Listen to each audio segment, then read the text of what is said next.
Welcome to the Dominance Academy, where we specialize in revitalizing manhood and leadership. Our approach focuses on developing men to lead with strength and passion, enriching their lives and their families. We provide practical solutions and expert guidance in the realms of sexual education and the mysteries behind polarity and structured power dynamics. Join us at thedominanceacademy.com and restore harmony to your home while rediscovering the joy of a fulfilling masculine presence. It's time to step into your role as a leader and as a man. And now, the host of the show, Mr. Justin. Good evening, good evening. Welcome to another episode. And tonight we're going to be getting into some stuff about the minds of the feminine psyche. I know there's a lot of information about this out there, and I wouldn't say that it's incorrect. For example, I'm sure like the shitload of red pill videos that you watch, or red pill-esque videos, those tend to be, somewhat on point, but it doesn't paint the full picture, nor does it paint a very deep one. And let me just double check my audio just to be sure before I get too far into things. I'm not paranoid because of that one problem that we had that one time. But anyways, so the things that are often spoken about on the subject, it's only like a fraction of what's actually out there, right? What's actually going on. And so it's kind of like when someone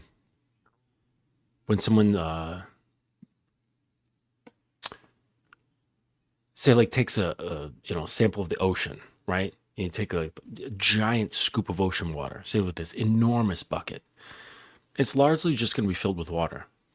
Yet the ocean has the most amount of wildlife in it than any other biome on the planet. Okay? So it's kind of like that in that sense, where guys are like scooping just a chunk of the water and they're saying, look, here's women, right? With their limited understanding, they see like some bacteria in there, maybe like a tiny little fish or something, microscopic organisms. And that's not the full picture. There's this vast amount of life that exists in the ocean. Pardon the noise. This is Brooklyn. So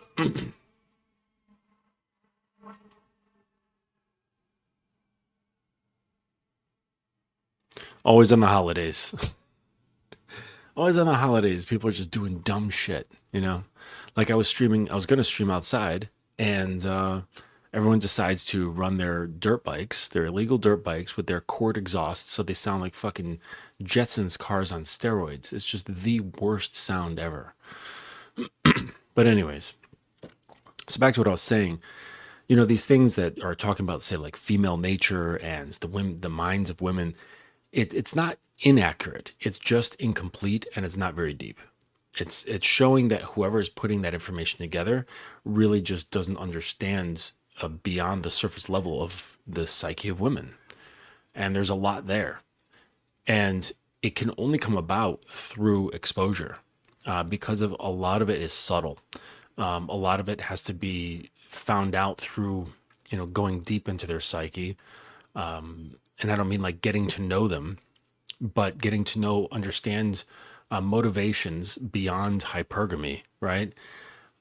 Understanding deeper psychological motivations and understanding how certain situations, say like with, a pain or some sort of trauma or what have you, how that can create certain layers, and those layers are then interpreted as her characteristics or her psychology. And it's part of it, but that's not really the core of anything. So we're going to be looking at the deeper aspects of what's going on inside the female mind. So I've got this quote here from the Annals of the Yielded Queen, chapter 6, verse 14. To kneel once is ritual. To kneel twice is choice, but to kneel thrice in silence is to offer the throne of the self. And that is to say that to kneel from one's knees is just an action of the joint. Like, that doesn't really mean anything, okay? But to kneel from the heart, this is entirely a completely different thing altogether. And it's to offer the throne of the self. It's to say, here I am. And one of the reasons why women don't do this is because of, one, guys don't know how to handle it. They don't know how to handle the full aspect of a person.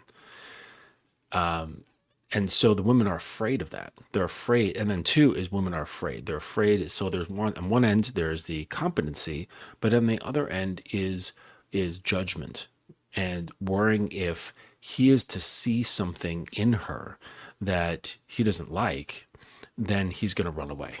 He's going to judge her. He's going to say, oh, that's too fucked up, or that's too much of a bother for me. I thought when I opened you up, you would just be warm apple pie, right? You couldn't possibly be human, living life like the rest of us. You've got to be something else. I mean, why isn't there like just packing peanuts inside you? Wouldn't that be funny? So there's a realm of understanding that most men never enter, and not because it's hidden, but because it demands a different kind of perception.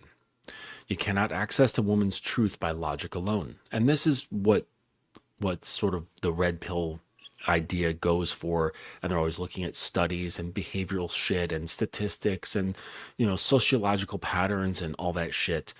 And there's some truth to that, but it's you can't access a woman's truth through logic alone, right? There's other things, right? So you can't access a woman's truth by logic alone, nor by seduction, although you can view truth through that, or flattery or force. And you can get grains of truth through those means. But you must see her in a way that she cannot see herself, and remain unshaken when she tests whether you truly can. And this is not a list of tactics that I'm proposing. It's not advice to get laid or win her affection. These are deeper laws, currents running beneath every interaction, every sigh, every disobedient glance. Most men mistake the surface of woman for her whole. They react to the waves and never glimpse at the tide. What follows are 10 truths, rarely spoken, often denied, but constantly playing out beneath the veil of female behavior. If you understand these, you don't just understand women, you understand power. So the first one is that she is aroused by the man who can hold the line. A woman unconsciously challenges the strength of the frame she is held within. She doesn't do this to break it, but to feel its unshakability. The man who interprets this as disrespect misses the point entirely. The one who remains sovereign without collapse or punishment becomes the man she can't forget. And in simple terms, this is seen a lot, say, with what people call shit tests. And so there's a number of ways which guys deal with shit tests. There are tactics where they turn it around, right? That's called like a pressure flip. There's like making her into, like, turning around that she's the problem, or she's missing a bigger thing, or she's not in part of like the we thing. There's so many different tactics to dealing with shit tests. And if you talk to like PUA guys or look into the whole PUA thing, they've got a fuck ton of them. All right. You just got to dig around. There's a lot of it on Reddit. And that's still playing into it, right? You're still giving it energy. And so it's almost like, she kicks a ball and you just kick it right back. Okay. But the whole ball kicking thing, that's her game. And you're saying, oh, I'll play. But I see you're kicking the ball this way. I'm going to kick it that way. And it's like, okay, the ball's going in a different direction, but you're still playing a game of kick the ball with her. Okay. So you're not winning. even if you've changed the direction of the ball. Do you get it? So that's one way. Then the other way is a man who takes it as disrespect. And how dare her, right? How dare she test me, right? How dare she say something that checks to see if I'm unshakable? And then in that moment, she discovers that he is indeed shakeable. Just by like a little quip from a little girl has set him off. That bitch. How dare she disrespect me? you know, and those both of those things are the wrong way to go about it. The idea is to remain sovereign without collapse, without reaction, without punishment, and to be able to just kind of brush it off like it's nothing, because it is nothing. And this, surely you can copy this and inside be bothered with the fact that she shit tested you. And there's so many guys out there saying like, oh man, well, if she shit tests you, that means that she doesn't respect you, she doesn't like you, or she's not attracted enough to you. And surely if she's very, very attracted to you, she's not going to test anything, because she doesn't give a fuck, because her lust has taken over. Okay. But that's not super common. Okay. It's not even super common with a girl who really likes you, because they go through a 28-day hormonal cycle. So 14 days after they've started their period and they're now ovulating, now of course they're in a position where they're like, I just need a lot of semen inside me. I need babies. And that's what like her instincts are pushing her behavior, right? This isn't a conscious thought. I mean, sometimes it is, but for the most part, it's not a conscious thought. And so she's sometimes, even like with a girl that likes you, she's going to be in this mode. And when she's not ovulating, and let's say she's just about to start her period, her hormones are at the absolute lowest. And she's not going to want to do anything. She's going to think she's fat. She's going to think she's ugly. She's going to think she's stupid. She's going to hate life. She's going to get depressed. Okay.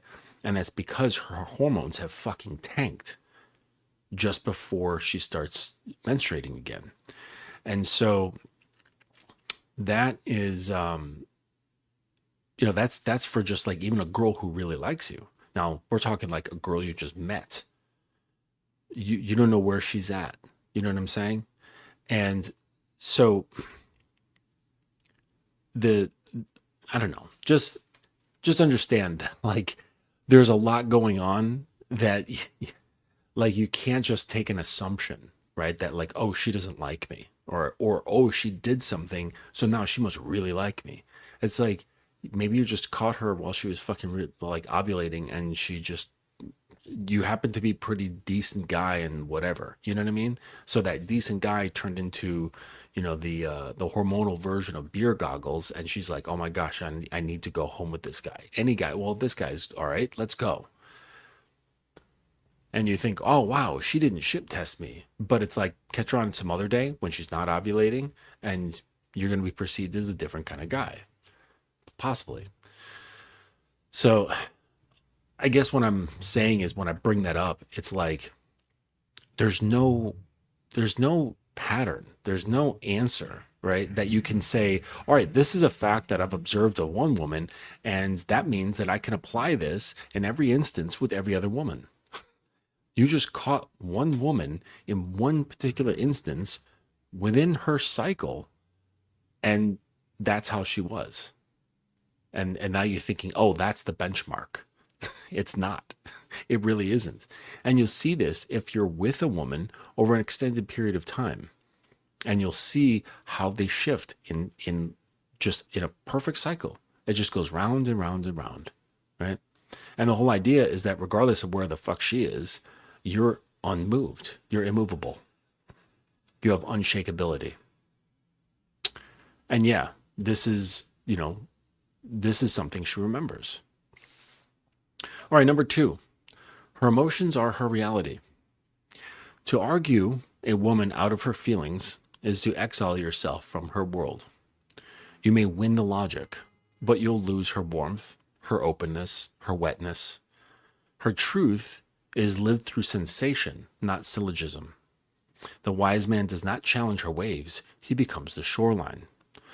And this connects to the other one about being sovereign, about being immovable, right? The shoreline is immovable. Well, scientifically it is. Like there's beach erosion and shit like that, but we're not getting into that. It generally speaking, the ground is not moving, but the ocean is, okay?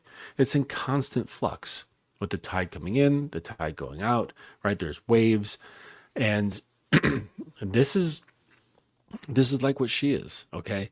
And yeah, sometimes the woman's gonna say some off-color shit, and if you're in a good situation that has a solidly understood dynamic, these things are easily corrected, okay? If not, then you're going to have a tough time correcting these things. And you might be able to point things out logically, okay? But that's sort of pushing away a large part of her own reality. They don't interpret the world through logic and reason. It's just not their way. And we can't expect them to. That's just not how things work. So her whole world is interpreted through how she feels. And you need to understand how you can influence that. And one of the largest ways that you influence it is not reacting to it, right? And I'm not saying being cold, because that is a reaction too. Being completely neutral, not warm, not cold. You're just right there in the middle. And this stability actually gives them a great feeling, a great strong emotion. Sorry about that. All right. Pardon me. Ephraim, what's up, dude? If a guy is getting shaken up by what a little girl has to say, then he's everyone's fool. Yeah. Or he's just a fool for himself, because fuck everybody. Adventures of D. What's up, man? Question. One of the girls I am with, she gave me that bratty behavior. She might have been testing me, but quite frankly, I was turned off by her behavior. Is there something I need to work on individually? No, not necessarily. It depends. Well, you said that, wait, test me. Well, it depends on how you reacted. I mean, you were turned off, but so I guess that would be a negative reaction.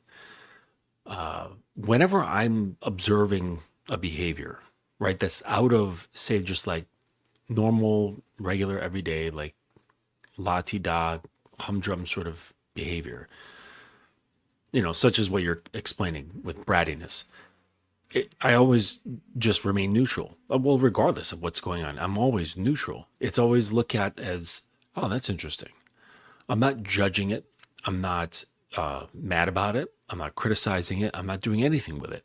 I'm just looking at it as it is, because that's all it is. It only changes when your perception and your emotions get in the way of you reading what that is. All it is just this girl doing things. And the fact of the matter is, you didn't like the things that she was doing or how she was doing them, and you expected something different, or you would like to have had a different experience. So because those two things are contrasting, it provides friction inside you, and you're like, I don't like these inputs. So I'd like her to go away, or I'd like her to change, or I'm turned off. I don't want to play with you anymore, right? One kid says to the other kid, I don't like how you're behaving. I don't want to play trucks anymore. I'm taking my truck and I'm going home. And so a lot of it has to do with expectation. So if you can be neutral, then it's much easier to wield the situation. It really is when you're neutral, because you can react accordingly, and you can be playful. You can flip things around, because again, like what I was talking about with the, the testing the firmness of your frame, right? Not to dismantle it, but just to see how unshakable it is. And to think that she didn't notice you getting turned off, I would say is wrong, right? She most likely did recognize you being turned off. It's a vibe thing that, and girls, let's face it, are really good at picking up on that subtle shit. So she probably felt that and noted it, noted that you had a reaction, which says to her, ah, he's shakeable, right? Whereas if you're completely neutral, that you're unshaken. Like, again, you guys got to watch those Sean Connery James Bond movies when he's interacting with women, when he's interacting with the bad guys or whatever. He's just immovable emotionally. Like, nothing ever bothers the dude. And when he's with a woman, he's always just got this light smirk on his face. Like, he already knows how all this shit's going to play out, regardless of her behavior. And the girls are not all the same in the movies. Like, some of them are really coy, some of them are very combative, some of them are really seductive, and he doesn't fall for any of it. None of it. So, by you having an emotional reaction of any kind, even being turned off, that's you having a reaction. You've lost. All right. So I would say look into what expectations you had and why you had them in the first place, right? You liked her, you were attracted to her, you wanted things to happen. It's like, okay, but why is she being granted that so soon? Everything you should be looking at is like, all right, well, is she good enough for my time, my attention, and everything else that I can do? Because I can fucking take this far. I will turn you inside out without laying a finger on you. And you won't even know up from down. And you'll start thinking I'm your own personal God. So, but that's a big deal. I'm not just going to give that away for free, And so it's like, yeah, she wants to play around. All right, that's fine.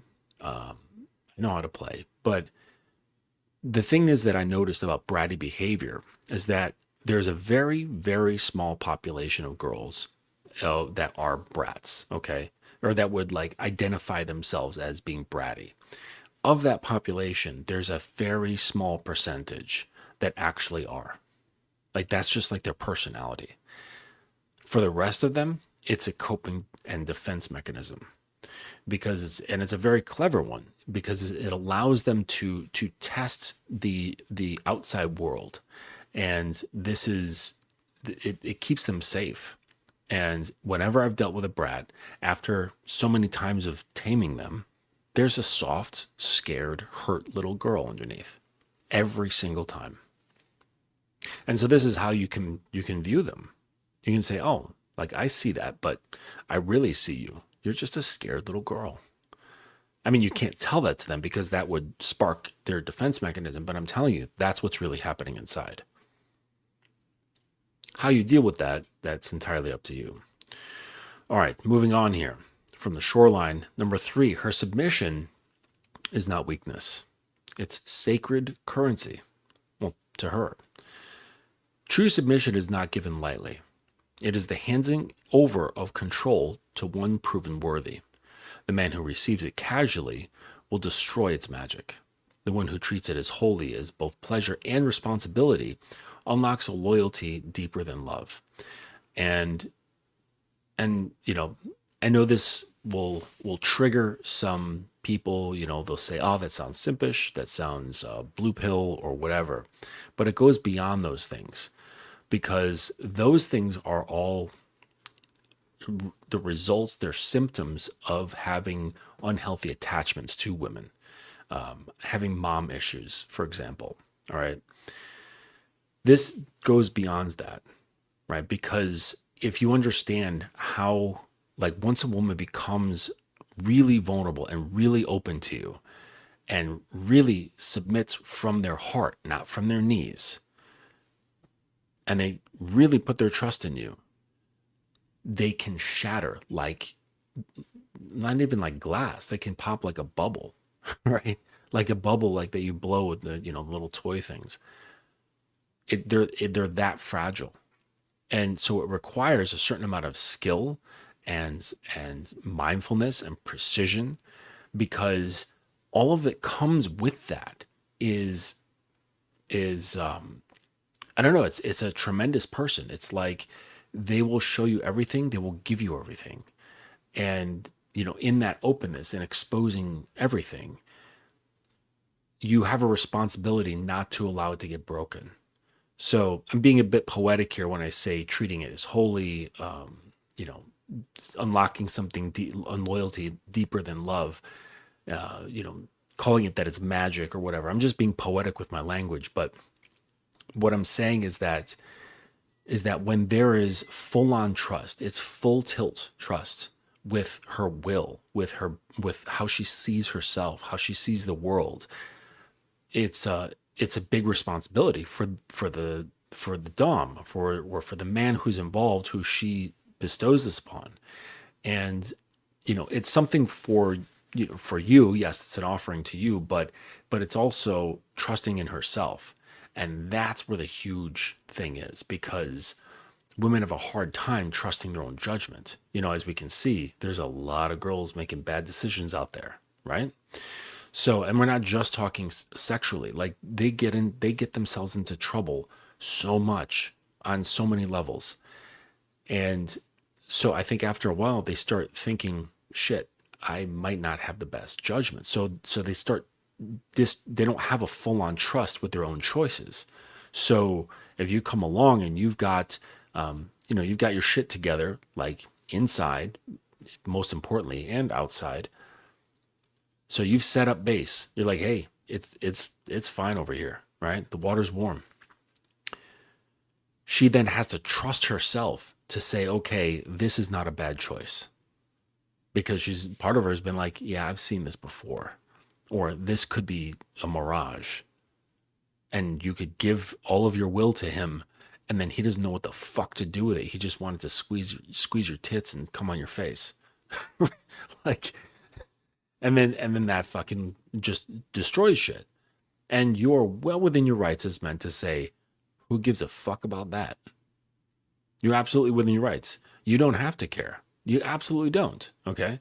I do. Like, I care about people. I care about our community of humans, except for those that don't deserve it, right? Like pieces of shit, murderers, child, whatever, all that nonsense. Yes, there's some people who are just completely worthless in this world. But you don't have to care. It's not part of the rules of the game. You could have complete and utter zero fucks for anyone involved in the game.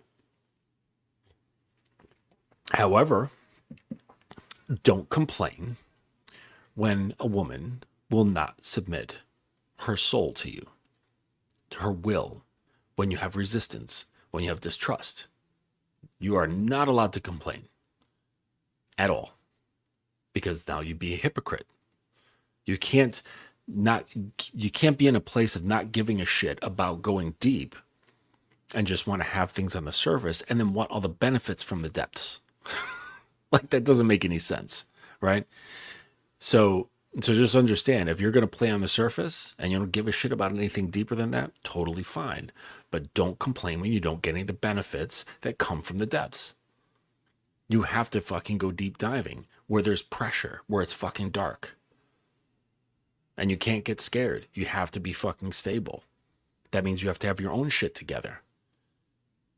So that, she can come into you and feel safe. If you're not a safe place inside, where you've got fucking hang-ups with your mother, you've got fucking problems with your father, you've got insecurities, you've got weird fucking attachments, you're emotional, you're fucking emotionally volatile, you don't take care of yourself internally and externally, your spirit is all kinds of fucking twisted up, you've got terrible habits, both with how you think and the things you do in life. Like, and you're saying, I want you to trust me, when you don't trust you. Come on. So no, there's no rule that you have to give a shit, but just don't complain when you don't get what you want. All right, number 4. She cannot surrender to a man she does not admire. Now, we do hear this, right? Like, if she's not looking up at you, she might as well be looking down at you. And the problem is that guys think that that's solved from an external position. Right? They're like, oh, well, if I just make more money, then she'll look up to me. Nope. Because then there would never be a single celebrity divorce in the history of celebrities, right? No rich man, no mogul, no fucking, you know, I don't know, tech guru, whatever. None of them would ever have divorces if that was the case. Or no really good looking man would ever have a woman leave him or divorce him, right? So these things, the admiration does not come from something external. Now, am I saying that women don't care about those things, those external things at all? No, I'm not saying that at all.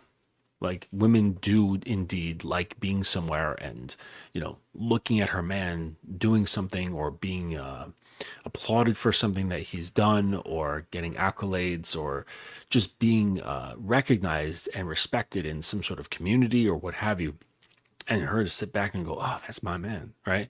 Like, that fills them with some sort of feeling. It's not super deep. It's very much a superficial feeling, but but they do like that external stuff. But it's not the thing that causes admiration. They do admire those things, but it does not cause them to be in a position of admiration. Okay, so there is a difference. So she can't surrender to a man she does not admire.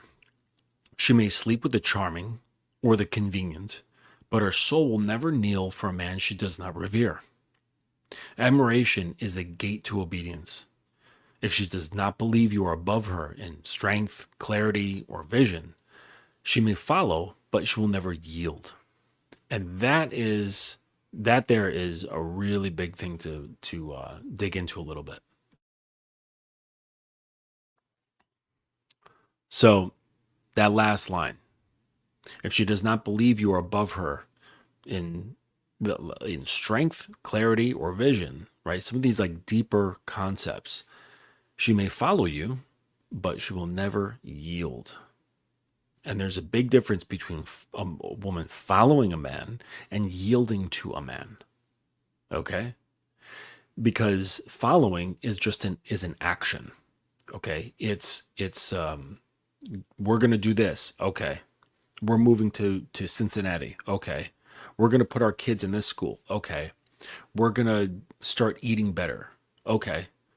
Right? That's following, where you make a choice to go down a path and she just follows suit. Okay. To yield is to remove, to put her own will aside.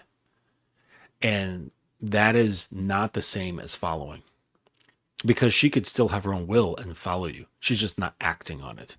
Okay. You could say, oh, we're gonna take this road to drive to Philadelphia, and she could have driven other roads and think this is better, and she's like, okay, honey, that's fine. She's deferring to you, but in her head, she's like, that dumb motherfucker. That's not yielding. That's just tolerating you and following you. So on the surface, you're like, hey, look, guys, my woman's following my lead. She's not. Because she hasn't yielded to you. And a woman who has not yielded, she will not revere you. So don't confuse following with reverence. And it comes from a position where she just sees you as being above her in areas such as strength. And I'm not talking about physical strength. Like, we're always physically stronger than women, except in some rare cases. But another kind of strength, emotional strength, psychological strength, mental strength, spiritual strength. So she needs to see that we're above her in strength, of clarity, of vision, of principle, of groundedness, something that is deeper and more established than hers. And then she can feel this. Remember, they always interpret the world how they feel. It's not this logical thing. You go, oh, well, according to this personality data, he has this, and I don't have that. So yes, of course I should revere him. It's not like that. It's purely an emotional reaction. So, and if that's not there, you either, are just with a girl by your side, or a girl by your side that's following you. She has not yielded. And this is something to pay attention to. If you're in a situation, you're in a relationship, and she has not, then you need to see why. Or you just say, fuck it, burn the shit down and start over, right? Because while it is possible to shift things around, okay, it is possible. I've done it a number of times, but it's a whole lot easier to just start off on the right foot, okay? It really, really is. It's so much easier just to start the right way in the very beginning, right? Picasso, he said, every painting begins with the first stroke. Or no, the outcome of every painting begins with the first stroke. And I know he really wasn't talking about paintings, but it's about just your attitude going into a situation. Okay. All right. Another one here. Number 5. Halfway through. The safer she feels, the darker her desires become. So I know all you guys, you want that, that crazy sexual stuff, right? The experimental stuff. That's what you want. I know you do.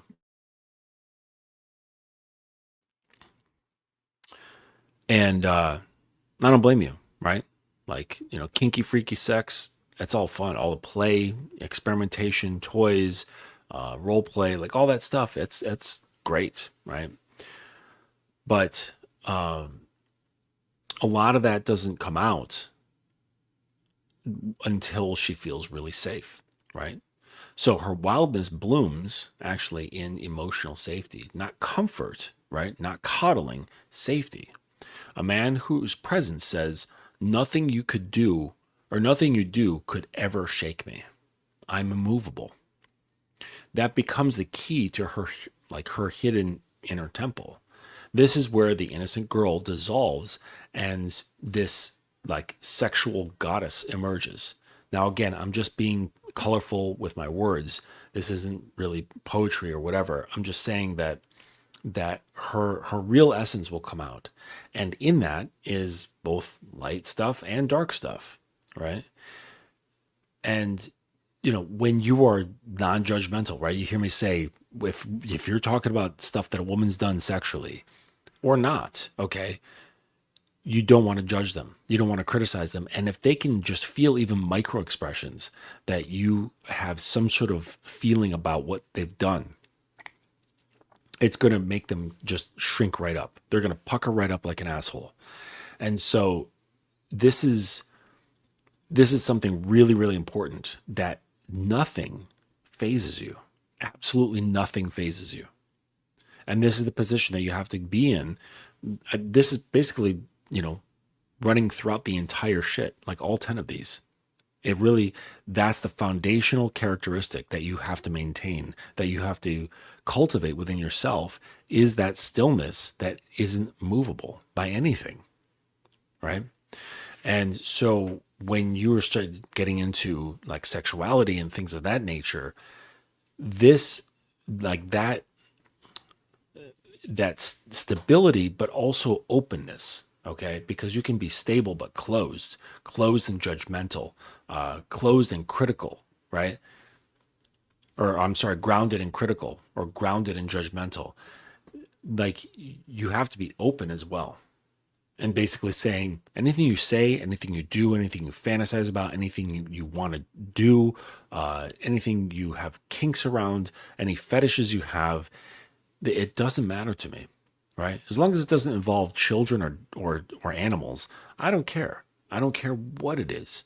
And blood. I'm not really into blood either. But children, animals, blood, like opening the skin, that's like, those are my 3 things. Like, but everything else, I'm fine. It really doesn't matter.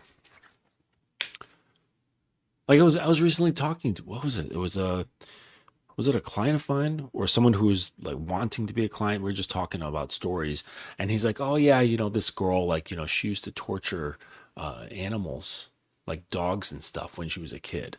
And I'm like, why are you still talking to this woman? He's like, oh, well, she was just a kid. It's like, oh God. Why are you so like, and he was so enamored with her beauty that he was willing to just push that aside and go, that's not a big deal. What? Used to torture animals. Like, oh, but she was just a kid. So what? It's still deplorable behavior. Oh, she's not like that anymore. Well, thank goodness, but, you know, that sort of stuff stays on your record forever in my book. I don't give a fuck. You know. But aside from that stuff, you know, you have that non-judgment and that stillness that you don't react to anything, right? That she has to tell you about, you know, what she's done or what she's into or what have you. And this allows her to feel that you are a safe space, that your vessel is not a threat, right? And when she feels that you're non-threatening, that's when well, it's kind of ironic, but that's when she opens up. But the irony is that on, you know, that aside or mixed in is actually a longing for the feelings of non-safety, of danger, of not actually being in danger, but walking that line. Like if I just put a little bit more weight on this side, I would fall into danger, like real fucking danger. But she wants to just walk that line. Okay. And this is why, forced sex, right? Grape is the number one fantasy amongst women. Like the average high, right, is the forced sex, right? Which is why CNC is one of the top kinks amongst women, right? CNC stands for consensual non-consent. And so it's like, yeah, they want to feel safe so that they can open up, but it's not always wanting to be in a state of safety, because that is a very real thing, this desire for, you know, the CNC experience. Now, because you know this, that doesn't mean you go half-cocked into doing something like that. Creating a CNC scene actually requires quite a bit of planning. So it's not something you just kind of like wing it, you know. A lot of stuff has to be discussed. So don't go jumping into the deep end. All right. And on that topic, number 6, she wants to be taken, but only by one who has mastered himself. Her fantasy is not of violence, but of power. A man who knows how to take without asking, without fumbling, without doubt. But beneath that, he must have control of himself. She gives herself most fully to the man who needs nothing but chooses her. And this, this is like one of those weird paradoxes. I'm telling you, there's so many paradoxes that exist inside a woman's psyche. And that's why they're kind of hard to nail down. And because of that fact, that's why so many guys, they gravitate towards statistics, because statistics gives them just a little something to hold on to give explanation for something they truly don't understand. And the thing is that when it comes to women's psyche, when you let go of trying to understand, that's when you understand. And that won't make sense until you actually do it. Or let me say it this way. The minute you stop trying to understand is when women will make sense. I think that's a better way to put it. So she wants to be taken, but only by one who has mastered himself. And this goes right into what I'm always talking about practically on every show, which is controlling your lust. Okay?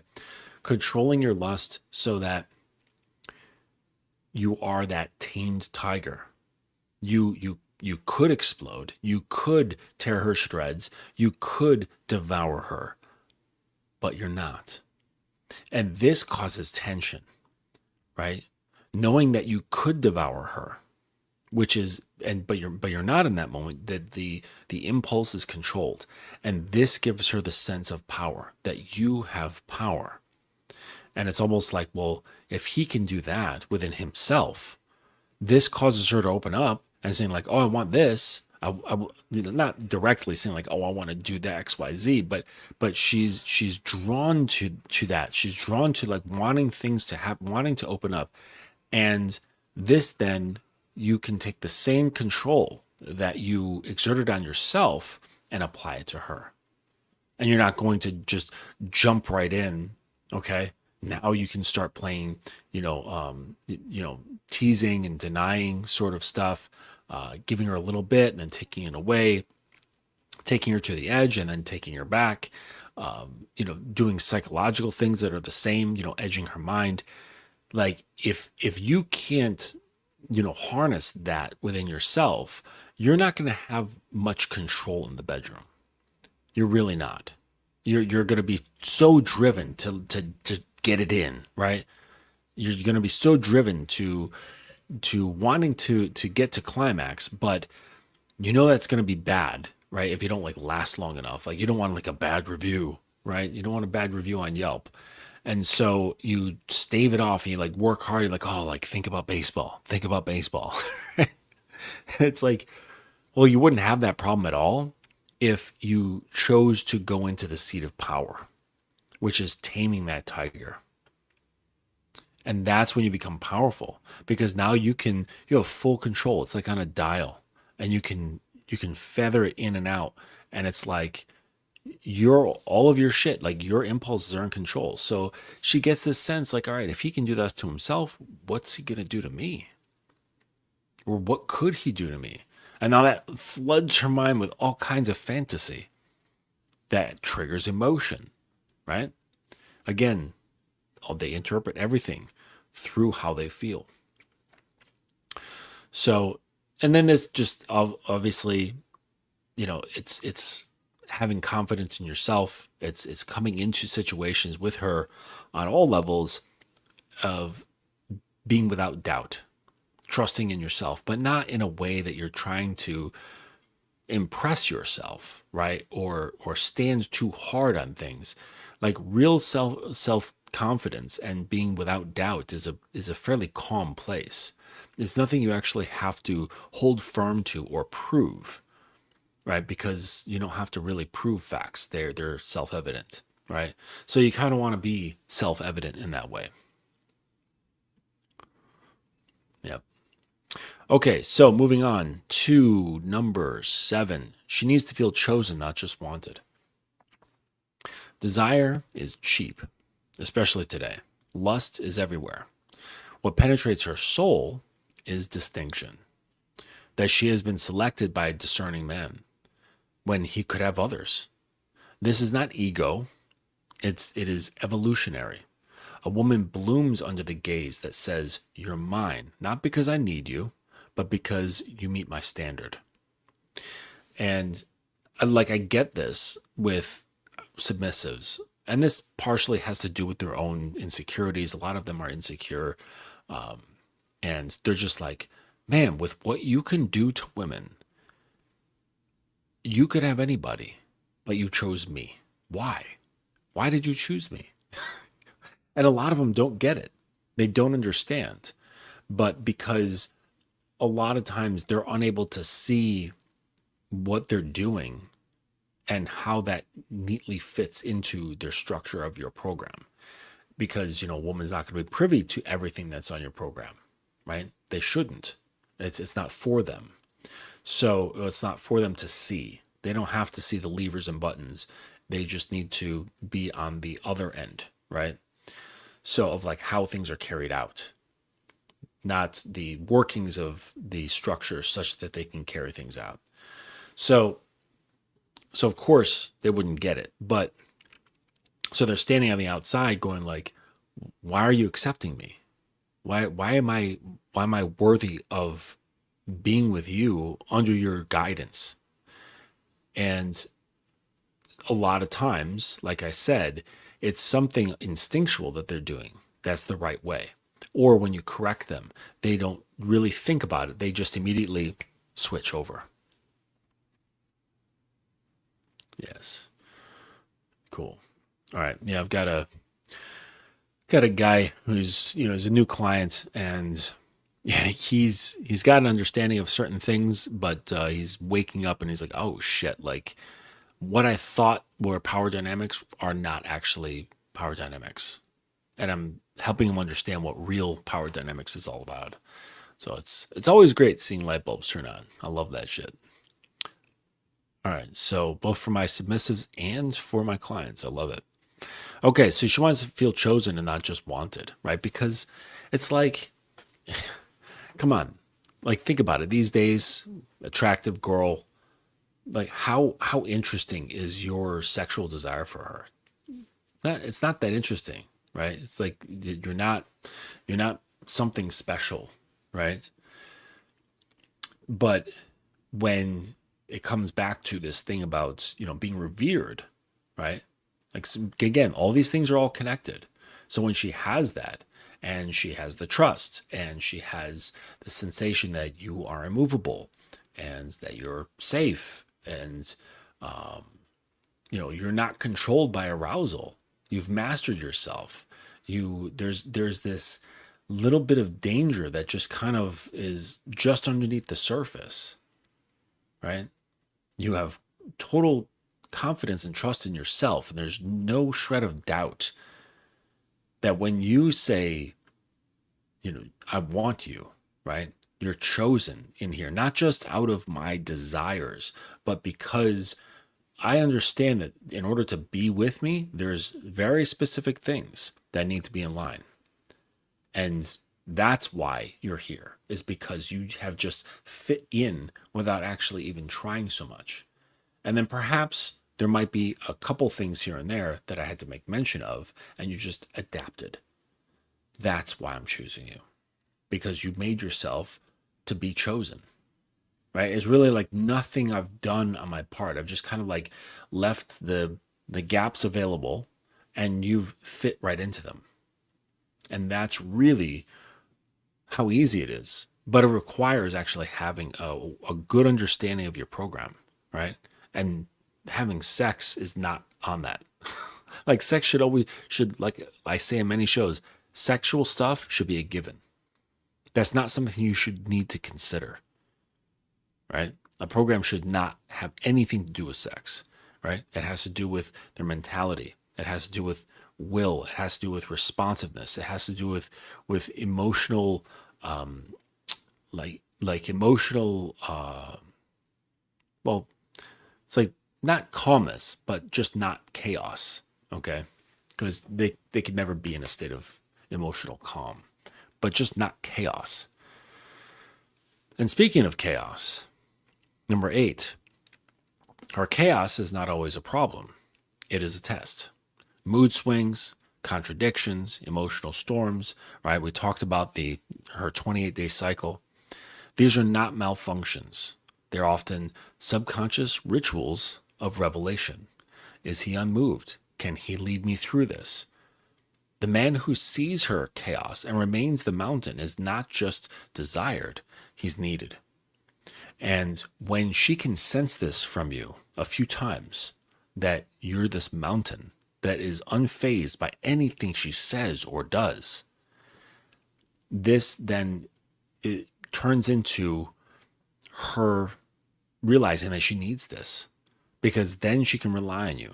Then there's the trust. Then there's the decreasing of doubts and all that stuff. All right. Like all of this stuff is, again, it's all interconnected. Like you can't just have one and be like, okay, now it's going to work. Like all of these things work synergistically. All right. So yeah, you like her moods, they're nothing to really write home about. They really shouldn't be giving you any sort of reaction whatsoever. None. All right, number 9. If you do not lead, she will, and she'll hate you for it. In the absence of masculine order, the feminine will rise to fill the void. This is just nature. This is just how nature works, okay? Power will always find a way. And one side's not taking it, then the other side will. That's just how things work, okay? So in the absence of masculine order, the feminine will rise to fill the void. But this is not her natural state. It exhausts her.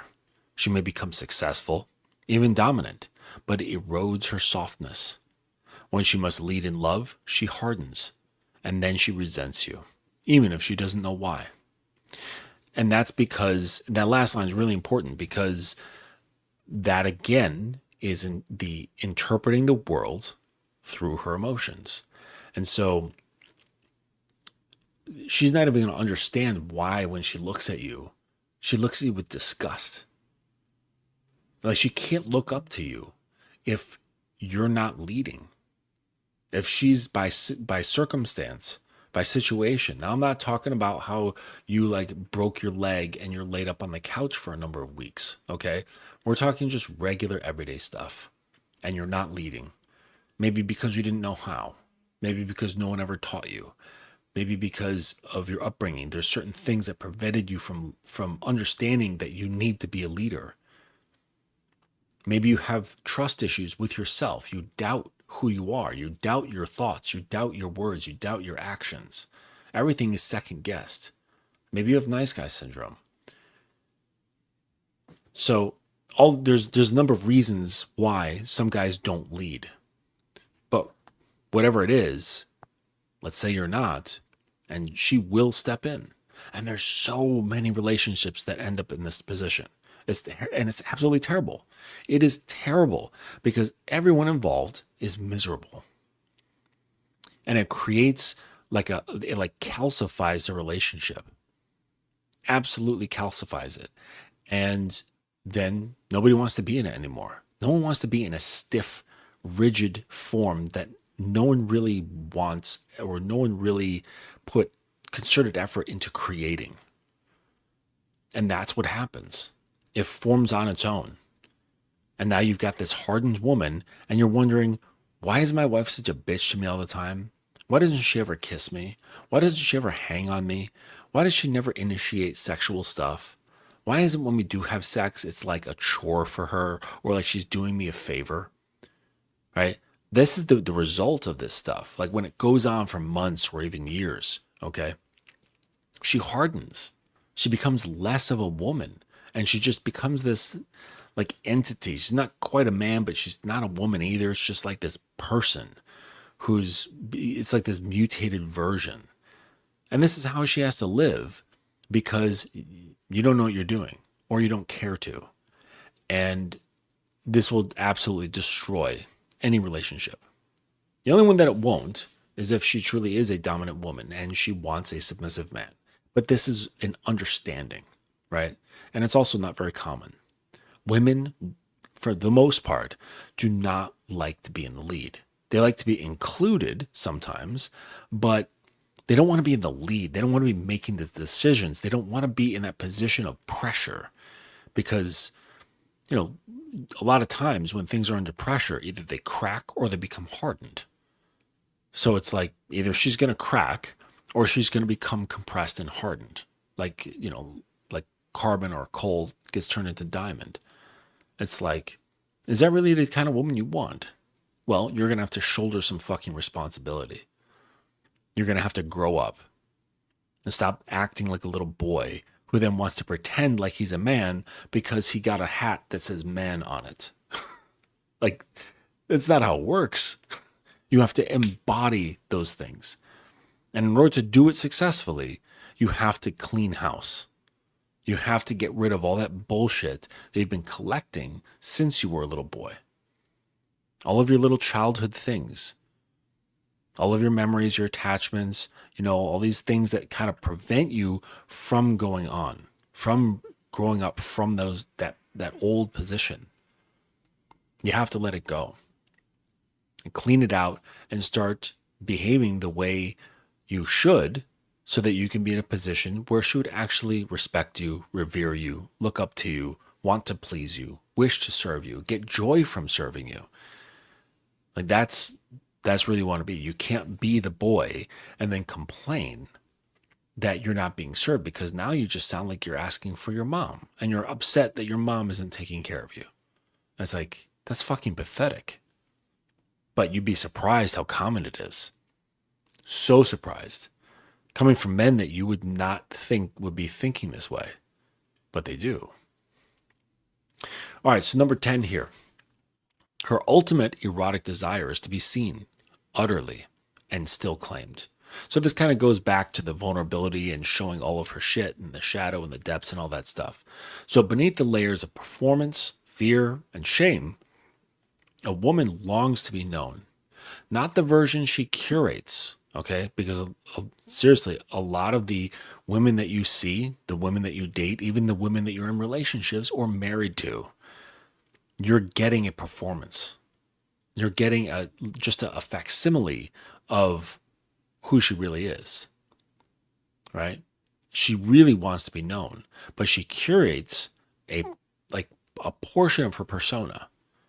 But the raw, needy, hungry, dark, tender truth is underneath all that. And that's what she doesn't show to most people.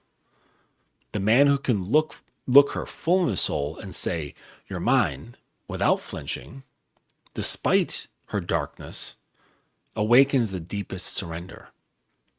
That's when you have a kneeling coming from her soul, not just from her knee joints, right? And imagine that a lot of you guys are after that, okay? But like I said, man, you can't have, it's like you can't have the spoils of war without going to war. Like you got to get some blood on your hands. You got to kill some people. You got to take shit. You got to swing your sword. You have to put yourself in danger if you want the spoils of war. That's just the way it goes. And you know what? You might not succeed. You might not. But that can't be the thing of saying, well, then I'm going to just go in and like half swing. Okay, let's see how that works out for you. All right, so the conclusion is that these truths are not to be weaponized. They're not cheat codes, they're keys for men who are ready to build temples, not harem tents. The feminine is not a puzzle to solve, but a force to understand and lead with reverence. If you see these truths and feel the weight of them, you're already beyond most men. The rest is practice and presence. Let the others guess. You'll know.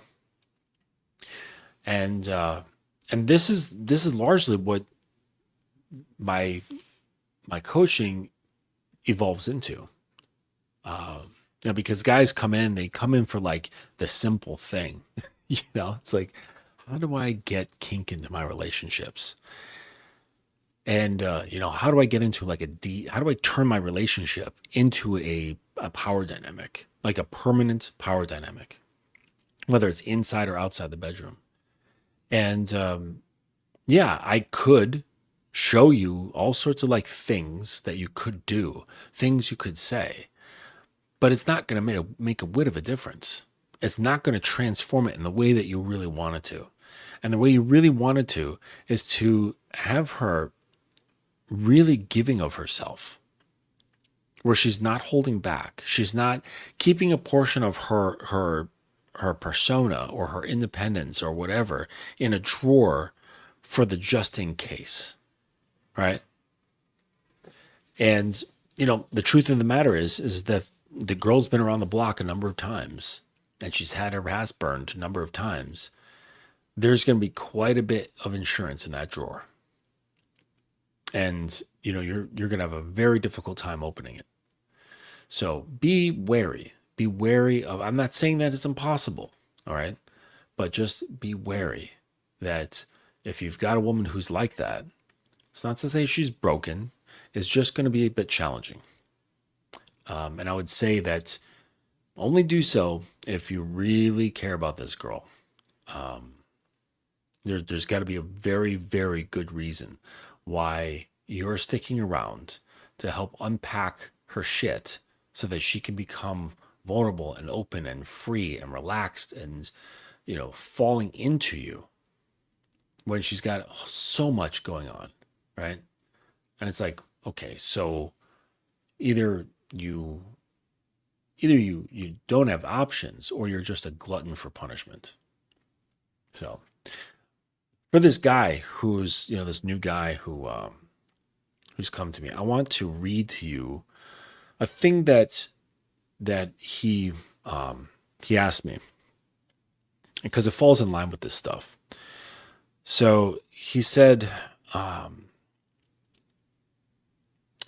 He asked me, do you know of any movies or TV shows that have realistic and correct depictions of a DS dynamic? Also, oh no, that's just about like texting and voice notes. And I said, no, I haven't. And that's because it's impossible to see.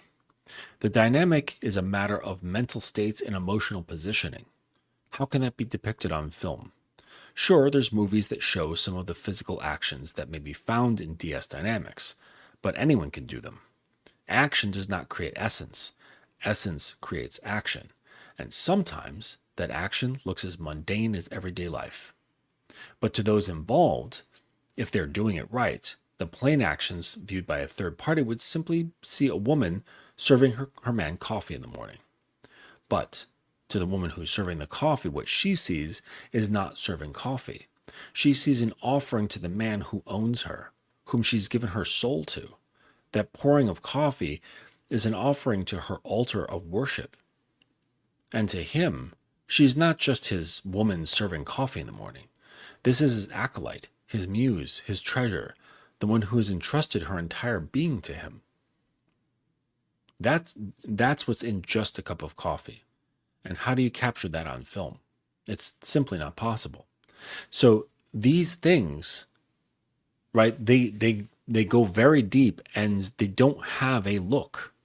They don't. They, like, real power dynamics cannot be really seen. The reason why there's like sex stuff and, you know, the bondage and discipline and sadism, masochism, all that stuff, that's just a fun expression of power. But you don't need it for it to be there, right? So I know people who are in power dynamic relationships, who are in polarizing relationships, but they don't practice BDSM because it's not a prerequisite. It's not necessary. Just some people really like it. And it's a fun way to express those things physically and visually and auditorily, visually. Well, I already said visually, but so it's a great way to express these things through your senses because it's a lot of fun, all right? And you can, you know, get into some really interesting or challenging or expansive sort of experiences. But it's not a necessary thing.